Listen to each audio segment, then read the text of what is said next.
बिस्मिल्लाहिर्रहमानिर्रहीम। अस्सलाम वालेकुम नाज़रीन कराम, मैं हूं मखदूम शहाबुद्दीन और आप देख रहे हैं मेरा फेसबुक और यूट्यूब चैनल। उम्मीद करता हूं आप सब लोग बखैर वाफियत होंगे और जहां भी होंगे अपने अहले खाना समेत खुश भी होंगे और महफूज भी। नाज़रीन कराम, आज 16 सितंबर 2024 सोमवार का दिन है और बाज़ाब्ता तौर पर कप्तान की फतह का ऐलान हो चुका है। हुकूमत ने और ताकतवरों ने अब तक का सबसे बड़ा सरेंडर कर दिया है और आईनी तरामीम का प्रोग्राम बढ़ गया। अब इस सब के अंदर और कितनी आईनी तरमीम और क्या क्या आईनी तरमीम करनी है, इस सब के अंदर हुकूमत के पास ऑप्शंस जो हैं वो खत्म हो चुके हैं, महदूद नहीं हुए बल्कि खत्म हो चुके हैं। और गुज़श्ता 2 दिन की एक्सरसाइज में सिर्फ ये कहा जा सकता है कि खाया पिया कुछ नहीं, ग्लास तोड़ा 12 आने। आज कौमी असम्बली में क्या हुआ, क्या कार्रवाई हुई और हुकूमत के तारीखी सरेंडर के हवाले से जो डिटेल्स हैं वो हमारी वीडियो का एजेंडा नंबर 1 है।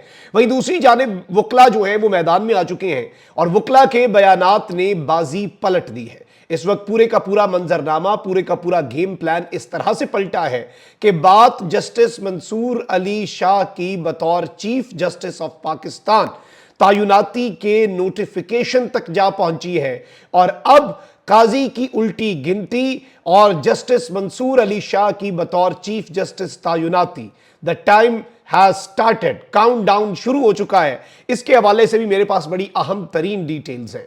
नाज़रीन किराम, आप ये देख लें कि इस हुकूमत की वक़्त और हैसियत के गुज़श्ता 2 दिन इन्होंने आईनी मुसव्विदा जो है तरामीम का वो छुपाए रखा। बेचारों के पास खुद भी नहीं था और इनकी कुल औकात और कुल वक़्त देखनी है तो मैं आपको सिर्फ इतना बता दूं कि नून लीग के बहुत से लोग जो हैं वो ये आईनी मुसव्विदा जब कल रात मेरे पास आया और लीक हुआ तो ये हमसे मांग रहे थे, यानी कि नून लीग के वुज़रा के पास ये आईनी मुसव्विदा बाद में आया और हमारे हाथ पहले लग गया। ये इनकी कुल औकात है और ये मौलाना को कन्विंस कर रहे हैं, ये कर रहे हैं, वो कर रहे हैं।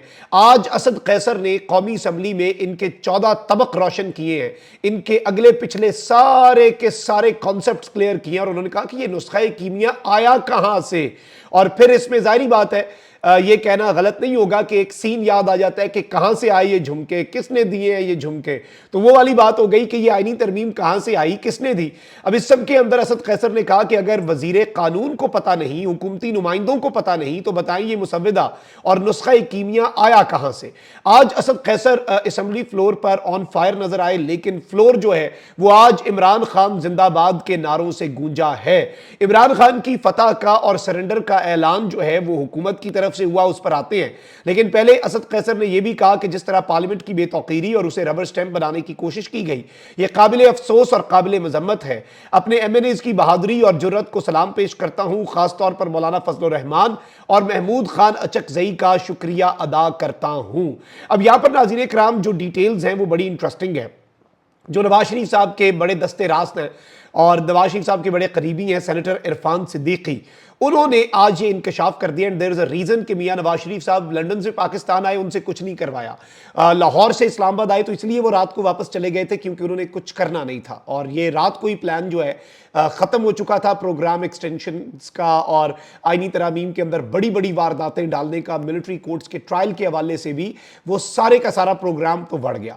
अब हुकूमती वफूद की रात गए, आनियां जानियां, राब्ते, जोड़ तोड़ सब नाकाम हो गए और आईनी तरामीम गैर मुअय्यना मुद्दत तक के लिए मुलतवी कर दी गई है, मौखर कर दी गई है। पार्लियामेंट हाउस में गुफ्तगू करते हुए इरफान सिद्दीकी ने कहा कि आईनी तरामीम आने में हफ्ता 10 दिन भी लग सकते हैं। आज कौमी असम्बली और सेनेट के इजलास गैर मुअय्यना मुद्दत तक के लिए मुलतवी हो जाएंगे। पार्लियामेंट से तरमीम मंजूर ना होना हुकूमत की नाकामी नहीं, हमारे नंबर्स पूरे हैं। भाई नंबर्स पूरे हैं, नंबर्स पूरे हैं होते तो कर लेते ना। नाक से लकीरें भी मौलाना ने खिंचवाई और वो काम भी नहीं किया जो करना था। अच्छा जी, इरफान सिद्दीकी साहब कहते हैं कि आईनी तरामीम आने में हफ्ता 10 दिन अब लग सकता है, तरामीम मंजूर हो जाएंगी, मुझे इसमें कोई बड़ा रखना नजर नहीं आता और अगर तरामीम नहीं भी आती तो कोई कयामत नहीं आएगी। तो फिर असी ना ही समझिए, मतलब अब अंगूर जो हैं वो अब खट्टे भी हो चुके हैं। इरफान सिद्दीकी ने कहा कि मसला नंबर गेम का नहीं बल्कि मुसव्विदे में कुछ नुकात पर इत्तफाक का है जो हर फरीक का हक है, जबकि मुसव्विदा कभी भी सामने नहीं आता बल्कि पहले ये ऐवान में पेश होता है। लीगी रहनुमा ने बताया कि मौलाना फजल रहमान ने वक्त मांगा। मौलाना बहुत सारी चीज़ों पर मुतमईन थे, मौलाना को तरामीम पर इत्तफाक है मगर बाज़ जुज़ियात की तफसील के मुताले के लिए वक्त जो है वो मौलाना साहब ने मांगा। مانگا۔ اب یہاں پر میں آپ کو یہ بتا دوں کہ مولانا فضل الرحمان صاحب جو ہیں انہوں نے کچھ نکات پر جو اختلاف کیا وہ نکات بڑے خطرناک تھے۔ تفصیلات کے مطابق 26ویں آئینی ترمیم کے مجوزہ اہم نکات جو سامنے آئے اور جو ڈاکومنٹ 29 پیجر ہم نے آپ کے سامنے رکھا بھی، جمعیت علماء اسلام فے کے سربراہ مولانا فضل الرحمان کے مطالبے پر اصل مسودے میں متعدد تبدیلیاں بھی کی گئی، لیکن پھر بھی مولانا صاحب نے کہا کہ وی نیڈ ٹائم۔ ذرائع نے بتایا کہ بلاول بھٹو کی کوشش سے کم ایجنڈے پر حکومت اور مولانا میں متعدد نکات پر اتفاق ہوا۔ مولانا کے مطالبے پر آرٹیکل 51 اور آرٹیکل 200 ملٹری کوڈ سے متعلق ترامیم واپس لی گئی، ججز کی مدت ملازمت 68 سال کرنے کی شک بھی واپس لے لی گئی، اور اس سب کے اندر باقی چیزیں جو ہیں اس کے حوالے سے کچھ چیزوں پر اتفاق ہوا۔ لیکن آپ یہ دیکھیں کہ ملٹری کوڈز میں سویلینز کے ٹرائل کے حوالے سے بھی ترمیم تھی، آرمی چیف کی ایکسٹینشن یا ری اپوائنٹمنٹ کے حوالے سے بھی پکا جسے ٹھپا کہتے ہیں نا آئینی ترمیم والا وہ لگانا مقصود تھا۔ تو یہ بہت کچھ جو ہے یہ سائملٹینیسلی ہو رہا تھا۔ اب یہاں پر ناظرین کرام آپ یہ دیکھیں کہ ایک طرف تو اب صرف بات قاضی فائز عیسیٰ تک نہیں رہی، قاضی فائز عیسیٰ صاحب کے لیے تو 100 پیاز اور وہی والی مثال پھر رہ جاتی ہے، ایکسٹینشن کے قبول ہے قبول ہے قبول ہے کا نعرہ بھی لگایا، لیکن ایکسٹینشن کا پروگرام تو بڑھ گیا۔ ایف سی سی فیڈرل کانسٹیٹیوشنل کورٹ کا چیف جسٹس بننے کا خواب جو ہے وہ بھی ایسا ٹوٹا کہ اب قاضی صاحب سوچ رہے ہوں گے کہ اس ساری ایکسرسائز سے مجھے حاصل کیا ہوا سوائے رسوائی کے۔ وکلا نے کل جو سٹیٹمنٹس دی ہیں قاضی فائز عیسیٰ کے خلاف، اور ابھی تو وہ سٹیٹمنٹس وہ تھی جو یہ آئینی مسودہ لیک ہونے سے پہلے کی ہیں۔ آئینی مسودہ تو اتنا خوفناک ہے کہ اب وکلا جو کرنے جا رہے ہیں، میں آپ کو یہ بتاؤں کہ اس وقت بہت سی جو وکلا رہنما ہیں اور خواتین وکلا مرد وکلا سب کی طرف سے سٹیٹمنٹس آ رہی ہیں۔ بینا شاہد جو ہیں انہوں نے سٹیٹمنٹ دی، تیمور جو ہے بیرسٹر تیمور ان کی طرف سے سٹیٹمنٹ آئی ہے، پھر اس کے ساتھ ہی ساتھ اور جو وکلا ہیں سینئر ترین وکلا جو ہیں ان کی سٹیٹمنٹس بیک ٹو بیک آ رہی ہیں، ملیکہ بخاری، اور ایک نئی موومنٹ جو ہے لائر موومنٹ وہ اس وقت بالکل مکمل طور پہ آپ کہہ لیں کہ دستک دے رہی ہے۔ اب اس سب کے اندر عمران خان کی تو آج فتح ہو گئی، یوم الفتح جو ہے وہ عمران خان کو مبارک ہو، اور وہ کسی نے کیا خوب کہا ہے کہ جی مدعی لاکھ برا چاہے تو کیا ہوتا ہے، وہی ہوتا ہے جو منظور خدا ہوتا ہے۔ اللہ تعالیٰ نے قرآن کریم میں فرمایا واللہ خیر الماکرین، اور اللہ سب سے بہتر تدبیر فرمانے والا ہے، اور اللہ کی تدبیر جو ہے یقین مانے وہ سب تدابیر کی امام ہے، ہوتا وہی ہے جو میرے اللہ کی چاہت ہے۔ تو یہ دنیا پر جو یہ مختلف طریقوں سے آپ کو پتہ ہے کہ اکڑتے پھرتے ہیں، ان کی کل اوقات ان کی کل ورت آپ کو بھی پتہ ہے، مجھے بھی پتہ ہے، اور ہم سب کو بہت واضح اور بہت دو ٹوک انداز میں پتہ ہے۔ اس میں کوئی دوسری رائے ہونی نہیں چاہیے کہ ان کی کل وقت یہاں پر بیٹھے لوگوں کی ان کٹ پتلیوں کی کیا تھی۔ لیکن اڈیالہ جیل میں بیٹھا قیدی نمبر 894، آپ کو میں یہ بتاؤں مولانا فضل الرحمان صاحب کی اپنی پارٹی جو شورا ہے اس نے کیا بات کہی، وہ یہ کہہ رہے تھے کہ مولانا جی عوام نہیں چھوڑے گی، یعنی کپتان کا بیانیہ سب سے بڑی رکاوٹ تھا ان آئینی ترامیم کے اندر، اور یہ باضابطہ طور پہ اگر کسی شخص کی فتح ہے تو یہ آپ لوگوں کی اور عمران خان کی فتح ہے۔ جو پاکستان کی عوام کے دل عمران خان کے ساتھ دھڑکتے ہیں وہ بیانیہ آج اس راہ کی رکاوٹ بنا ہے۔ یہاں پر وہیں دوسری جانب میں آپ کو یہ بتا دوں کہ یہ واردات تو بہت بڑی تھی، لیکن اس وقت اوورآل صورتحال آپ دیکھ لینا کہ کل وہ جو بار کاؤنسل کے 6 ارکان ہیں انہوں نے بھی کہا کہ جی خفیہ آئینی ترامیم متعارف کروانے جانے پر ہم تشویش کا اظہار کرتے ہیں، یہ قانون کی حکمرانی کے خلاف ہیں، اعلیٰ عدالتوں کے ججوں اور وکلا سمیت قانونی برادری کو اس موقع پر متحد ہونا چاہیے۔ یعنی یہ بیسیکلی اگر تو آئینی ترامیم پاس بھی ہو جاتی تو یہ ایک بالکل سٹریٹ موومنٹ، آلدو ابھی بھی وکلا موومنٹ کی ضرورت ہے، اور وکلا اس وقت موبلائز ہو رہے ہیں کیونکہ حکومت نے یہ نہیں کہا کہ پلان ہی ختم، حکومت نے کہا مؤخر ہو گیا، ویسے تو بیچارے فیس سیونگ کے لیے کہہ رہے ہیں، لیکن پھر بھی آپ نے محاذ نہیں چھوڑنا۔ پی ٹی آئی والوں اس معاملے کو as soon as possible supreme court of Pakistan لے جاؤ، سپریم کورٹ میں اسے چیلنج کرو، ورنہ پھر بعد میں ہاتھ ملنے سے کچھ نہیں ہوگا۔ پی ٹی آئی کی موجودہ لیڈرشپ کا بھی یہ امتحان ہے، بہت بڑا امتحان ہے، اور اس چیز کو موجودہ لیڈرشپ کو سمجھنا ہوگا۔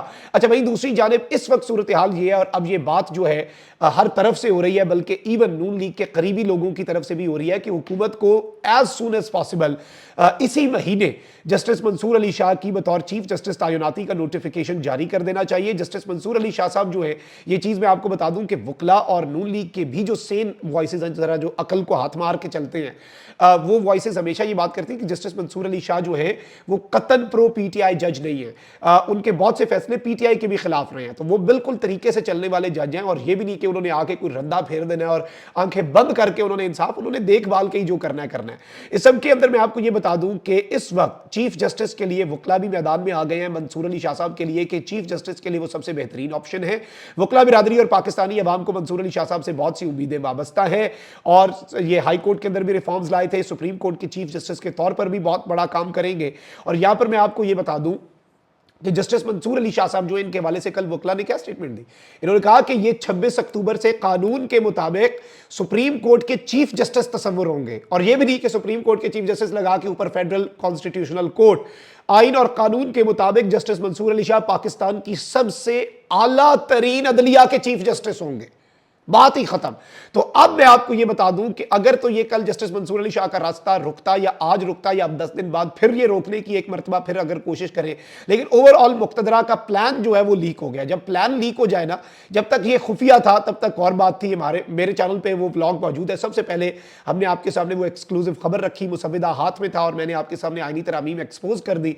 अब इसकी वजह से भी बहुत से लोगों को तकलीफ है, बहुत से लोगों को इसकी प्रॉब्लम्स हैं, लेकिन यहां पर जो वकला मैदान में आए हैं, वकला की बैक टू बैक पूरे पाकिस्तान से स्टेटमेंट्स आना शुरू हो गई है। ये मोहतरम जनाब काजी फाइज ईसा साहब के लिए तो फाइनल गुड बाय है, अल्लाह हाफिज, टाटा बाय बाय। लेकिन हुकूमत के लिए भी एक मैसेज है कि एज सून एज पॉसिबल कोई और एडवेंचर करने से पहले मोहतरम जस्टिस मंसूर अली शाह साहब जो है वो पाकिस्तान की आला तरीन अदालत, अब ये बाद में आप इसे FCC का फेडरल कॉन्स्टिट्यूशनल कोर्ट वाला ना मंजन बीच में ले आए, पाकिस्तान की आला तरीन अदालत का चीफ जस्टिस 26 अक्टूबर से जस्टिस मंसूर अली शाह को होना चाहिए। वकला ने अपने आप को वाजे क्लियर कर दिया है दो टोक अंदाज में, और ये चीज अब वकला इससे पीछे हटने के लिए तैयार नजर नहीं आ रहे। अपना बहुत ख्याल रखें। निगरान पाकिस्तान जिंदाबाद।